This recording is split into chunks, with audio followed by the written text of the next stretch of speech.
a început seara rece 99, timpul trece, ce vă pasă vouă?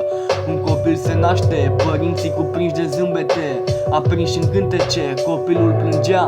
În viitorul apropiat, firai să fiu, am trecut peste multe ape, nici eu nu mai știu. Nu mai știu să zâmbesc, sunt internat de 2 luni de zile la pat, de toți tovară și uitat. Patul e atât de mare, cum te simți, frățioare, când ești cu inima frântă și nu vrei să știi cât te doare. Când orice vis moare, vezi copiii la reanimare, care își petrec copilăriile prin spitale. Bă, ești prost, știu că nu am fumat nimic, camera e goală, dar eu tot văd scaune. Sentimentul ăsta sumbru îmi lasă traume, o să mor, am boală.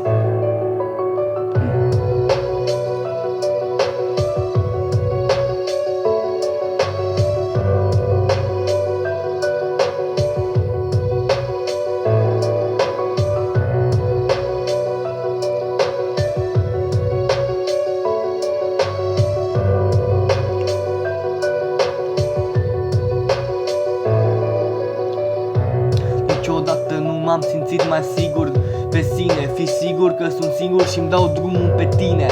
Sunt ca un pom acum, nu sunt joker, nu aștept dama.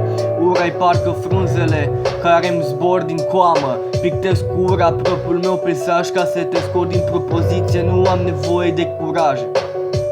Cum să fiu dur, nu pot a crede, toți sunteți prefăcuți. Ce credeți că nu vă văd? Hai mai las o baltă, sunt obișnuit cu zdrențe fără familii și cu certuri. Poți să mă crezi, poți să privești, nu mai mă uit înapoi, că sunt vremuri trecute, fericirea o găsesc în iubiri pierdute.